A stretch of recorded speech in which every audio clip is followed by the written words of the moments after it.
Hai guys, balik lagi di Cheers Project. Kali ini aku mau cerita alur film Teeth tahun 2007. Film ini nyeritain tentang alat kelamin cewek yang punya gigi tajam. Aneh kan? Tapi ya memang kayak gitu filmnya. Jadi, selama beberapa menit ke depan, aku akan menemani aktivitas gabut kalian guys. So, stay tuned.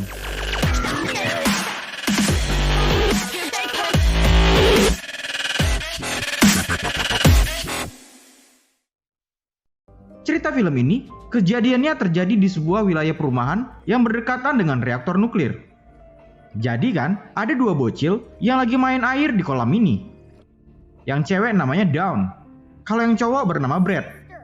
Mereka sama-sama anak yatim. Bapak dan mama mereka saling jatuh cinta dan berencana akan hidup bareng. Pas mereka lagi main air, "Au!"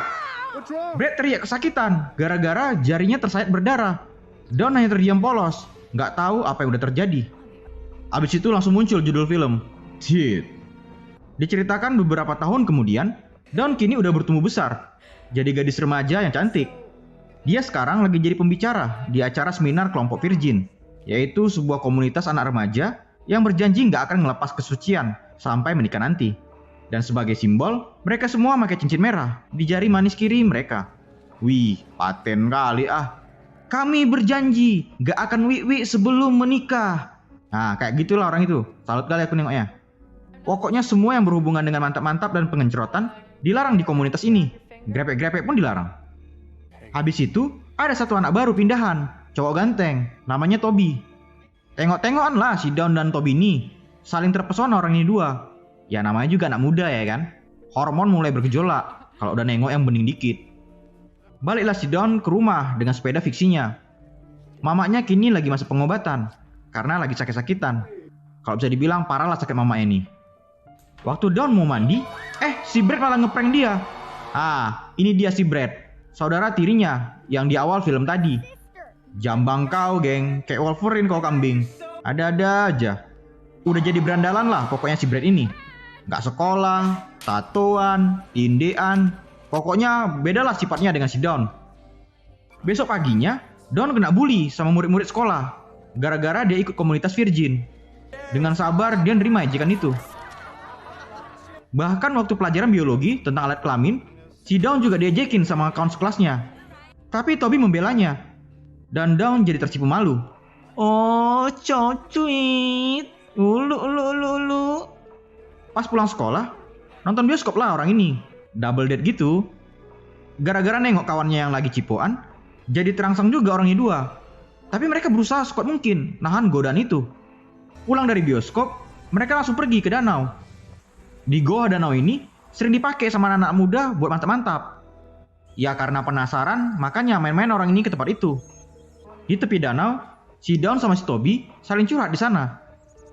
Sepulang dari danau, ketika udah di rumah, waktu mau tidur malam, terlintas pula pikiran kotor di otak Dawn.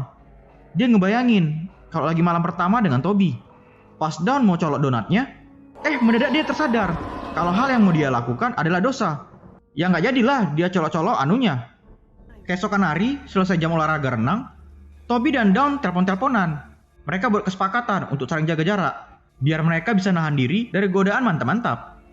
Suatu saat, waktu Dawn lagi baca buku di kamarnya, dia ngedengar suara desahan dari kamar Brad. Yang ternyata Brad lagi ngen sama pacarnya. Sebelahan pula kamar orang dua. Ya terganggu lah si Dawn dengan suara tempat tidur yang goyang-goyang. Dawn nasihatin Brad buat jaga sikapnya di rumah. Tapi dia malah nyuruh si Dawn buat nungging di tempat tidurnya. Kan gak ada otak kali si kambing ini kan. Kacau kali otak kau bah. Hingga suatu ketika entah setan apa yang merasukinya. Dawn nelpon Toby buat ketemuan di danau. Tancap gas dan langsung nyampe lah si Toby. Sama kayak Glenn, kalau cewek Glenn udah bilang, yang di rumah aku lagi sepi, nggak ada orang nih. Langsung tancap gas kan Glenn kan? Sama lah itu kayak dia. Dengan riang gembira, dan ngajak Toby buat berenang bareng. Awalnya malu-malu kucing, tapi ujung-ujungnya cipoan juga orang ini dua. Mana ada cerita ya kan? Abis itu, mereka berdua masuk ke dalam goa buat hangatin badan. Dawn ngingetin Toby buat tetap jaga kesucian mereka. Dengan rayuan gombal, Toby ngajak Dawn buat mantap-mantap. Tapi dia nolak dan minta segera pulang dari sana. Toby sambil ngebujuk. Ayolah, cuma ujungnya aja kok. Kepala otak kok cuma ujung. Cowok kalau sangenya udah dibunuh bun, mana ada cerita lagi. Karena Dawn tetap nolak, Toby akhirnya jadi maksa buat colok sosis ke dalam donatnya Dawn. Dan tiba-tiba sosis Toby putus woi. Berceceran darah sosisnya di mana-mana. Si Dawn jadi terkejut. Kok bisa putus pula? Nangis ketakutan lah dia. Sambil teriak kesakitan, si Toby langsung lompat ke dalam danau. Abis itu secara perlahan, Dawn manggil-manggil Toby. Tapi Toby udah gak kelihatan lagi. Gak tahu entah kemana. Dengan wajah murung bingung ketakutan, akhirnya Dawn pergi dari sana, pulang ke rumahnya. Dawn mandi untuk membersihkan diri. Dia masih tampak kebingungan dengan apa yang udah terjadi. Bahkan waktu mau tidur, Dawn masih bisa ngerasain suara teriak kesakitan dari Toby. Di pagi hari, dia sangat frustasi karena merasa bersalah nggak bisa menjaga kesuciannya. Tapi nggak hanya itu, dia juga merasa sangat bersalah karena udah mutusin sosis Toby. Di hari itu, ternyata Dawn akan bawa ceramah lagi di komunitas Virgin. Remaja-remaja di sana nyambut dia dengan bersorak-sorak. Tapi pas Dawn mau ngomong, dia malah gagap karena merasa udah nggak pantas lagi dia berdiri di hadapan orang-orang itu. Dengan terpaksa, dia buat pengakuan kalau dia udah nggak suci lagi. Mereka semua yang ada di sana ngejek Dawn dengan sebutan iblis, iblis, iblis.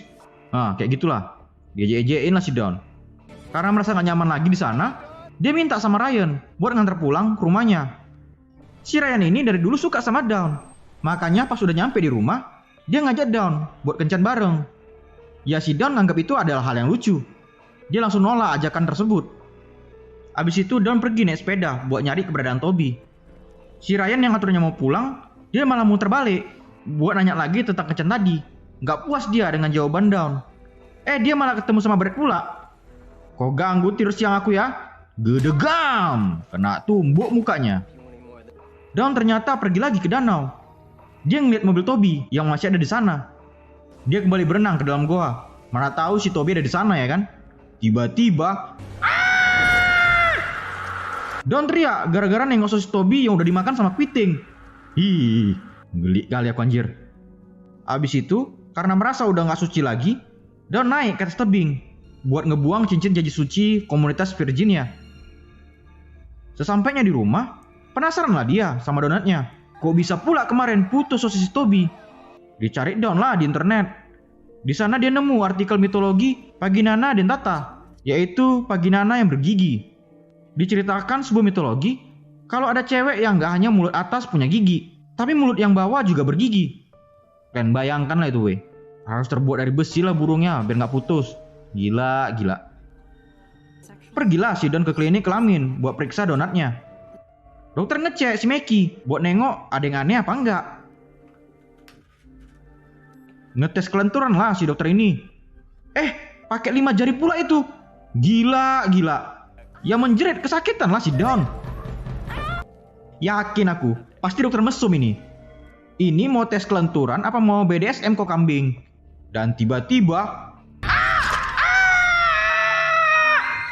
tangan si dokter kejepit karena ada yang ngegigit jarinya. Dan pun teriak ketakutan lah. Dan akhirnya jebret, putus jari si dokter weh. Kau rasain. Tes kelenturan kepala otak kau lah. Jadi putus jari kau kan? Dengan sangat ketakutan, Dawn langsung cabut pergi dari sana. Pas lagi di jalan, dia nengok ada mobil polisi yang berlewatan. Dan juga mobil si Toby yang udah dibawa sama Pak Paul. Dawn langsung balik ke danau buat nyari tahu apa yang udah terjadi. Dan rupanya polisi nemuin mayat Toby yang udah tenggelam berhari-hari. Kasian kali lah kok anak muda.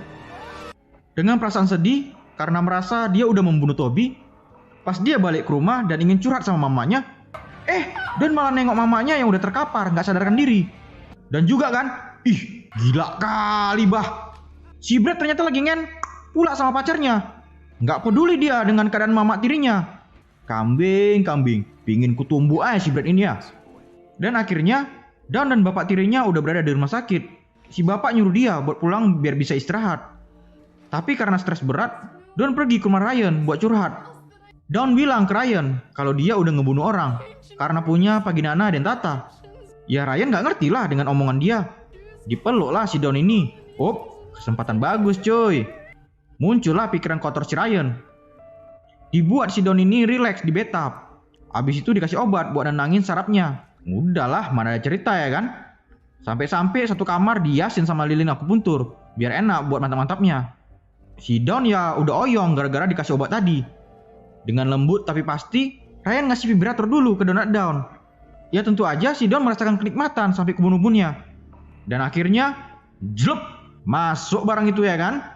Ternyata aman weh, gak putus sosis si Ryan. Kayak gitu rupanya. Kalau Dawn nyaman pas mantap-mantap, si Mickey juga gak akan ngamuk dan mutusin sosis orang. Di tempat lain, tepatnya di rumah mayat, dokter dan detektif nemuin ada semacam gigi tajam nyangkut di sosisnya Toby. Kalian lihat lah ini weh, apa gak ngeri kali ya kan? Pantes lah bisa putus tuh titit. Gila, besar kali gigi ya geng. Keesokan pagi, saat Dawn mau balik ke rumah sakit, Ryan ngajak buat mantap-mantap lagi dengan nunjukin vibrator lagi sama dia. Ya tentu aja Dawn tergoda. Dengan senyum genit ketagihan, mereka dua mantap-mantap lagi dengan aman dan terkendali. Abis itu, mendadak telepon Ryan bunyi. Dan ternyata ketahuan lah, dia lagi buat taruhan sama kawannya. Kalau dia bisa nidurin Dawn yang terkenal dengan kesuciannya. Tahu hal itu, jadi ngamuk lah si Dawn. Jebret! Langsung putus pidongko kan? Udah paten padahal, bisa kau jinakkan paginana dan tatanya. Buat ulah pula kau terimalah akibatnya. Ujung-ujungnya ngadu mamak juga ya kau kambing. Mati kau situ. Di rumah si bapak mukul si Brad. Berantem orang ini dua. Gara-gara kejadian semalam, Mama Dawn ternyata udah meninggal dunia. Nyawanya gak terselamatkan lagi. Karena merasa tersudut, Brad ngeluarin anjing ganas Rottweilernya. Dan leher si bapak pun langsung diterkam sama anjing itu. Memang binatang kau ya Brad. Sanggup kali kau. Pas lagi digigit, si Brad buat pengakuan sama bapaknya. Kalau dia dulu pas kecil suka sama Dawn. Tapi bapaknya malah nikahin mamanya Dawn. Yang ngebuat dia dan Dawn jadi saudara tiri. Itulah yang ngebuat dia jadi berandalan. Dan gak peduli lagi sama mereka. Tapi ya karena dia takut masuk penjara, akhirnya dia ngelepasin gigitan anjing Rottweilernya. Setibanya di rumah sakit, Dawn meluk bapak tirinya. Dia sangat terpukul dengan kepergian mamanya. Dan gak sengaja dia ngelihat leher si bapak yang terluka parah akibat gigitan. Di situ si Melanie pacarnya Brad juga minta maaf. Pas malam kemarin itu, dia sebenarnya mau bantuin nolong mamanya. Tapi dilarang sama si Brad dan maksa dia buat mantap-mantapan aja. Jadi ngamuk lah si Dawn tahu hal itu. Dia langsung balik ke rumahnya. Berdandan dia biar makin cantik. Habis itu, dia masuk ke kamar Brad buat godain dia.